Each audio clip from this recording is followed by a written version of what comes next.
Apa kabar anak-anak? Alhamdulillah, luar biasa. Allahu Akbar.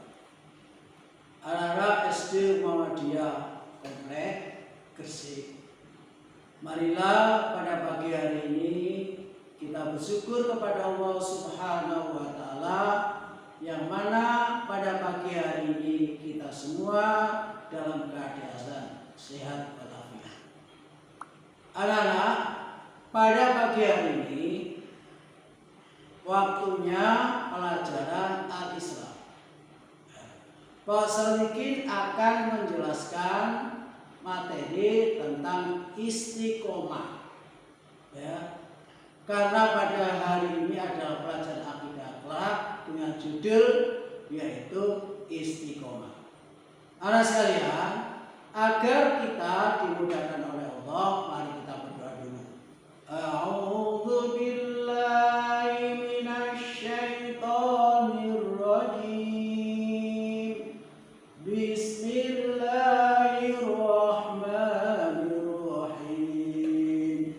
Rabbi zidni ilma warzuqni fahma waj'alni min ibadihas sholihin. Anak-anak, dilihat kitabnya Al-Islam halaman 33 sampai halaman 35 dengan judul istiqomah. Ya, silakan disiapkan dulu. Anak-anak, kita lanjutkan materi Al-Islam akidah akhlak dengan judul istiqomah. Pengertian istiqomah berasal dari kata istiqomah yastaqimu, yang berarti tegak lurus. Dalam Kamus Besar Bahasa Indonesia, istiqomah diartikan sebagai sikap teguh pendirian dan selalu konsekuen atau terus-menerus. Jadi anak-anak, kegiatan ini arti istiqomah singkatnya adalah suatu perbuatan baik yang kita lakukan dengan cara terus-menerus. Ya.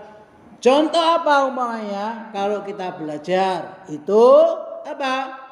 Ya, tidak banyak-banyak, rutin. Ya, nah, umpamanya 1 jam, ya 1 jam. Kita mengaji juga demikian, umpamanya 1 halaman, ya 1 halaman.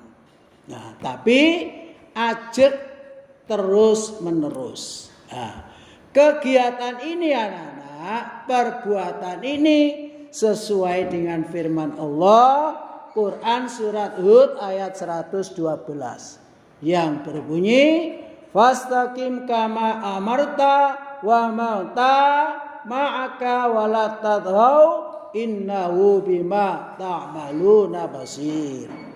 Yang artinya, maka beristiqomalah kamu pada jalan yang benar sebagaimana diperintahkan kepadamu, dan juga orang yang telah tobat beserta kamu, dan jangan kamu melampaui batas, sesungguhnya Dia Maha melihat apa yang kamu kerjakan. Sehingga apa yang kita lakukan di dalam kegiatan yang baik ini tidak boleh melampaui batas, harus seimbang. Ya. Nah, apa contohnya di sini? Karena kegiatan yang seimbang, karena itu kita perlu kita kenal ada hubungan hablum minallah dan hablum minannas. Kalau kita ingin selamat di dunia dan akhirat, maka keduanya harus kita hubungi dengan seimbang. Hubungan sama manusia harus baik, kepada Allah juga baik. Waktunya sholat-sholat, waktunya ngaji-ngaji, nah, dan seterusnya. Ini adalah kita harus pandai-pandai membagi waktu supaya kegiatan kita tidak melampaui batas yang dikatakan di dalam Quran surat Hud ayat 112 tadi. Maka selanjutnya anak-anak, sayoganya orang yang beriman itu dikatakan sempurna bila iman tersebut memiliki 3 hal. 3 hal ini adalah pokok. 1, hati. Kalbun, hati kita itu harus apa? Bersih dari sifat-sifat yang kotor. Contoh, iri hati. Ya, kemudian apa? Sombong, ya. Nah, dan sebagainya. Yang kedua, lesan.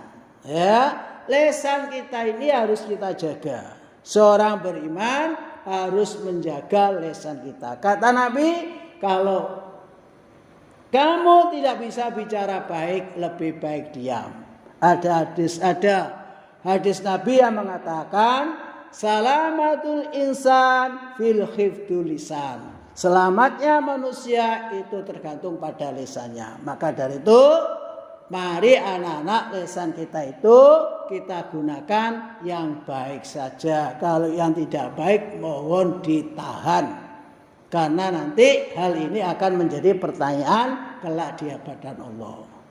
Maka selanjutnya setelah hati kita, lisan kita, amal perbuatan kita.